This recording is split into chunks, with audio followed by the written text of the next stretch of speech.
I-29 male, 2 months ago. My girlfriend sat me down on our beige sectional, the one I paid for, and held my hand with tears in her eyes. She looked absolutely devastated. She told me that her high school ex-boyfriend, let's call him Mark, was going through a brutal divorce. She said he was suicidal, alone, and had nobody. She looked me in the eye and said, I can't turn my back on him. He was my first love. He needs me right now. It's not about us. It's about humanity. I need to move back to my hometown to help him through this.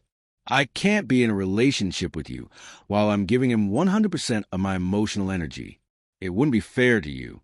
It was a masterclass in manipulation. She framed the breakup as a moral obligation, making herself a martyr and me the potential villain if I objected.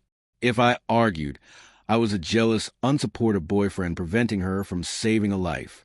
So, being the trusting guy I was, I took the high road. I packed her bags into my car. I drove her to the rental car agency. I hugged her goodbye and said, I hope he finds peace. She kissed me on the cheek, looking like a tragic heroine, and drove off.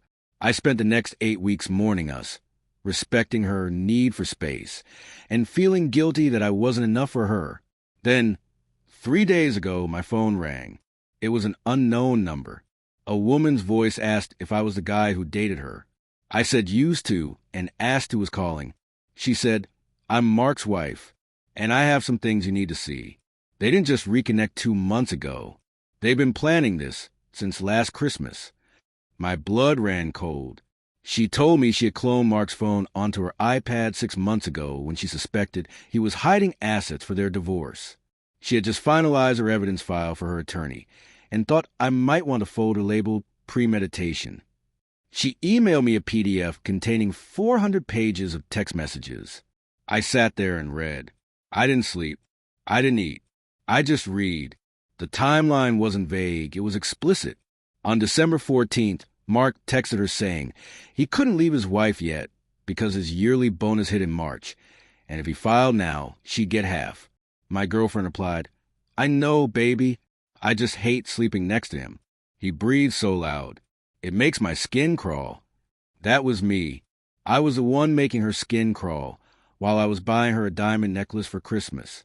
On February 2nd, she texted Mark that I was talking about renewing the lease in June and she needed to get out before then, but didn't have a deposit for their new place yet.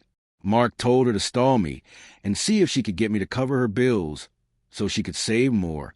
Her reply made me nauseous. Already on it. I told him my car needed a new transmission. He paid it, put that $1,200 straight into the escape fund. I remembered that day vividly. She had called me crying on the side of the road. I wired the money immediately because I didn't want her to be unsafe.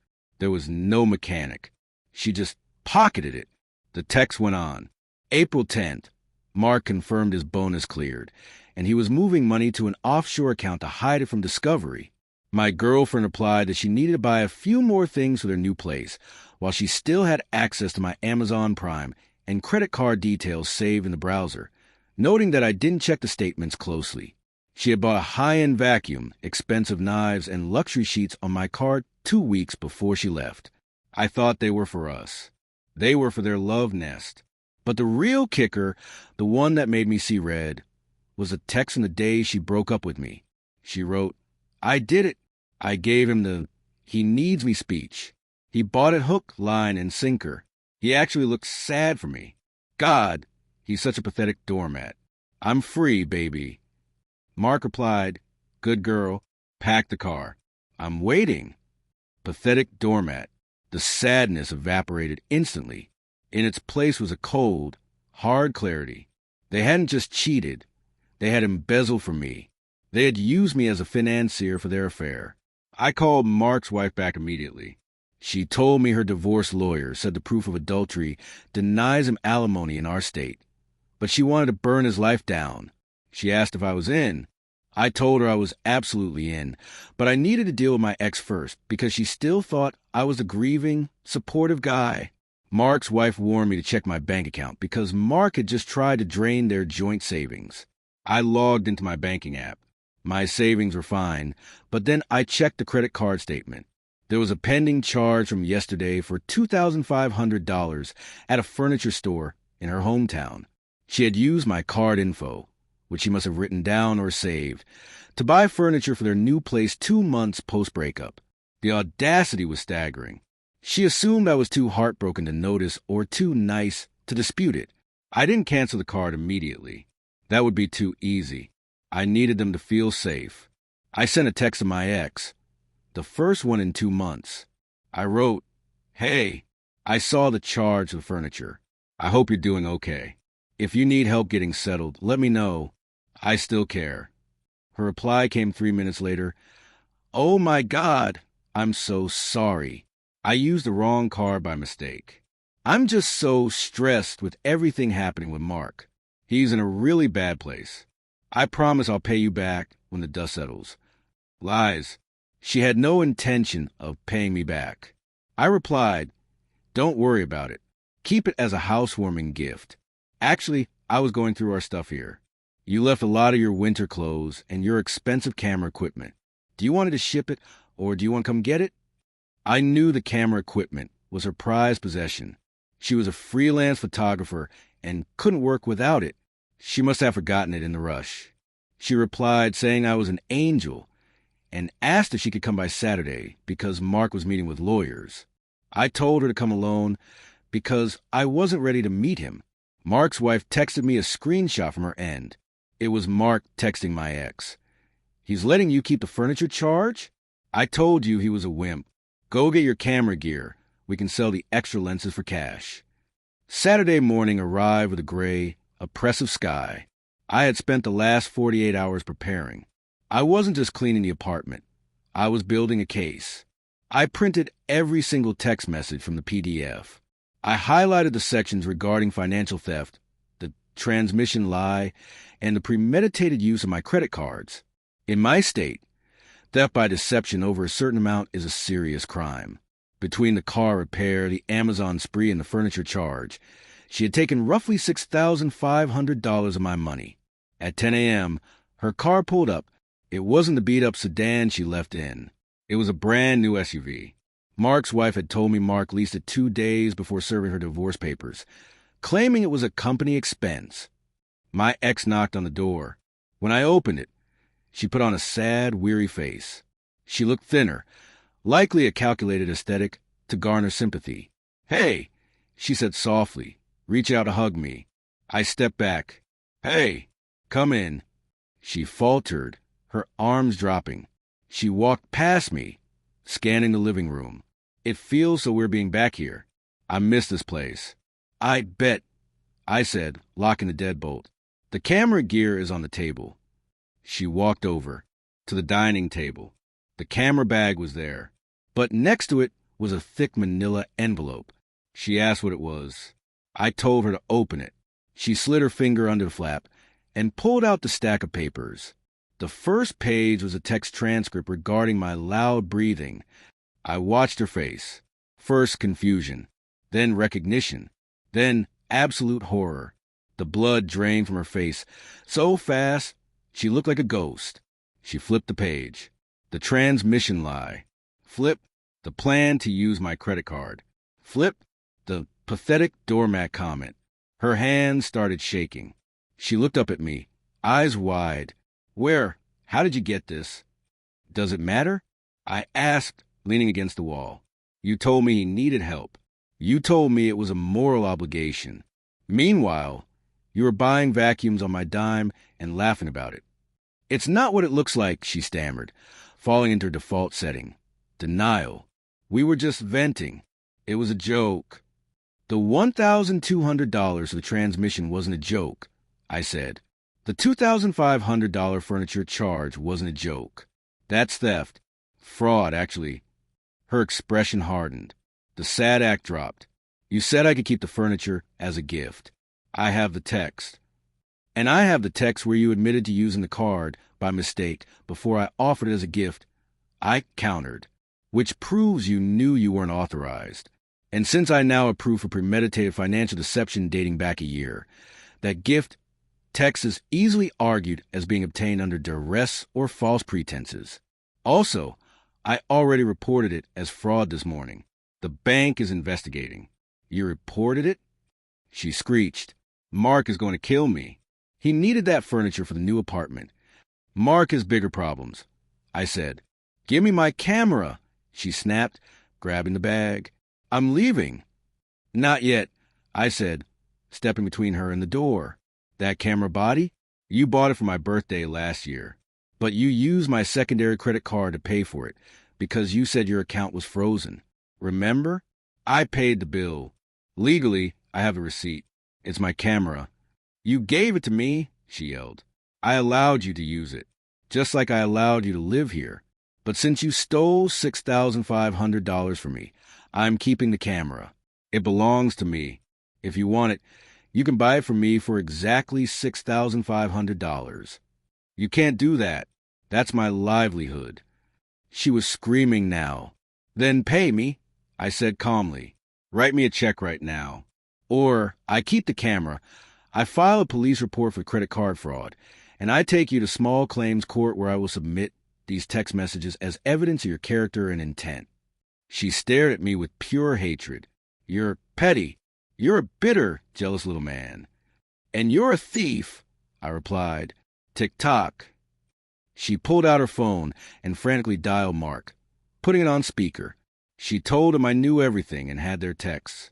Mark's voice came through, low and menacing.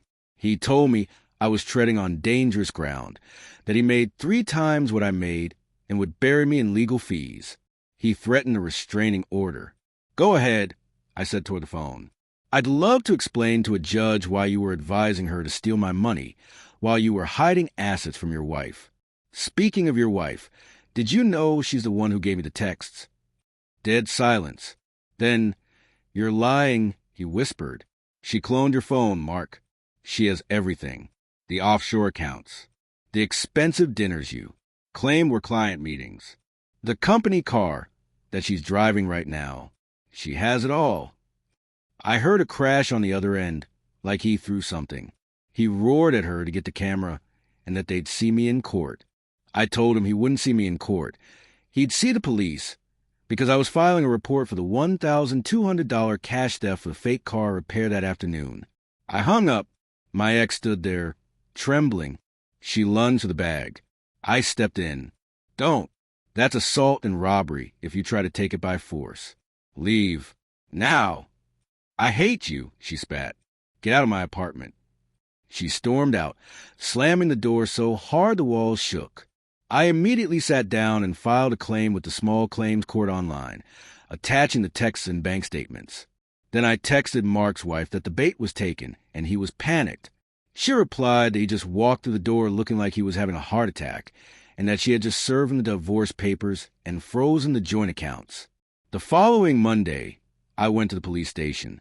I filed a report for theft by deception regarding the $1,200 transmission repair.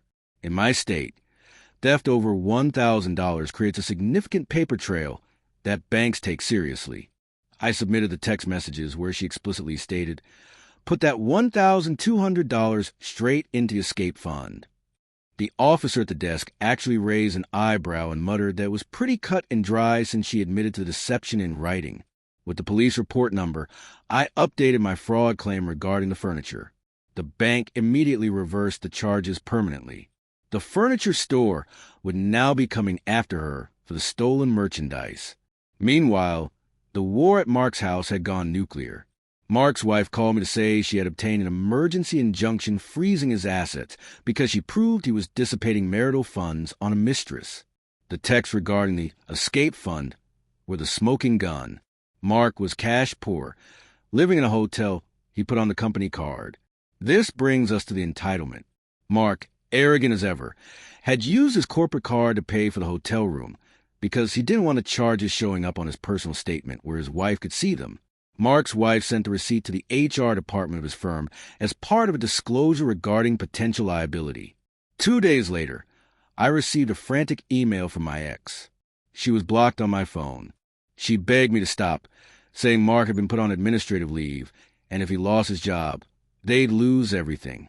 She said they just wanted to be happy. I forwarded the email to Mark's wife. Then came my ex's job. She didn't have a morality clause, but she lived in a small world. Mark's wife posted a public update on Facebook.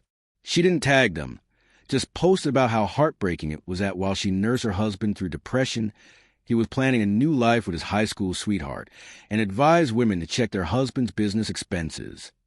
She attached a redacted version of the text where Mark and my ex mocked me and mocked Mark's wife for being clueless. Small towns talk. My ex's boss saw it. I heard through a mutual friend that my ex was let go not for the affair, but because she had been using company time and resources to design invitations for a freedom party for Mark's divorce while she was supposed to be working on a client deck. On Friday, the small claims court summons was served to my ex at the hotel. She showed up at my apartment an hour later, pounding on the door and screaming for me to open up. I checked the peephole. She looked unhinged. I opened the door, leaving the chain on. "You ruined everything," she shrieked. "Mark lost his job today. They fired him for embezzlement regarding the company card. Are you happy?" "I didn't fire him," I said. "He violated his contract. He stole from his company just like he told you to steal from me." "We have nowhere to go," she cried, tears streaming down her face. "The hotel is kicking us out because the card declined. We're going to be homeless. You have to help me. Please, just let me stay here for a few days until we figure this out. I have rights. I lived here. You abandoned the property 2 months ago." I said, "You're not on the lease. You have no rights here." "I loved you," she screamed, trying a different tactic. "Doesn't that mean anything?" "You love my wallet," I corrected, "and you love the safety I provided while you plotted with him. You called me a pathetic doormat. Remember? I was angry. I didn't mean it." "Well, I'm not angry," I said. "I'm just correcting the balance sheet." "Please," she whispered, grabbing the doorframe. "I have no money." "He has no money. My parents won't take me back after the Facebook post." I looked at her, really looked at her. I saw the selfishness that I had ignored for years. "I hope he finds peace," I said, repeating the last words I ever said to her before she left. I shut the door and slid the deadbolt home. The aftermath wasn't swift, but it was thorough. Mark was stripped of his severance due to gross misconduct. Because his wife had frozen the marital assets, he couldn't access a dime to hire a defense attorney for the potential criminal charges regarding the company credit card misuse. He ended up with a public defender. My small claims case against my ex was a slaughter. She didn't even show up. I won a default judgment for the full $6,500 plus legal fees. I immediately filed to garnish her future wages. She might be unemployed now, but the second she gets a job, anywhere, I will be taking 25% of her paycheck until I am made whole. It's not about the money anymore. It's a monthly reminder to her of what she did. Mark's wife got the house, full custody of their dog, and was awarded the bulk of the remaining assets due to the infidelity and financial dissipation. Mark walked away with his leased car, which he couldn't afford, and his clothes. About 3 weeks after the confrontation at my door, I got a call from a number I didn't recognize. It was Mark. He sounded drunk. He asked if I thought I won. I told him I wasn't playing a game. I was just living my life. He laughed bitterly and said, "She's crazy, you know. She blames me for everything. Says I promised her a fairy tale and gave her a nightmare. We're living in a cheap motel. She screams at me all night. Sounds like paradise." I said, "Take her back," he pleaded. "Please, just call her. She won't shut up about you. She says you were the only stable thing she ever had." "Pass," I said. "She's your prize, Mark. You earned her. You stole, lied, and destroyed your family to be with her. Enjoy the victory." I hung up and blocked the number. Mark's wife and I met for coffee one last time recently. She told me they broke up last Tuesday. My ex moved back in with her parents in Idaho, and Mark is couch surfing. I laughed and said I hoped they found peace. She smiled and said she thought they found exactly what they deserved. I sold the camera gear. The judge ruled that I could compel the sale of assets to satisfy the judgment if she didn't pay. Since I had possession and the receipt proving I bought it, it was easy. I donated the proceeds to a local women's shelter specifically for financial abuse victims.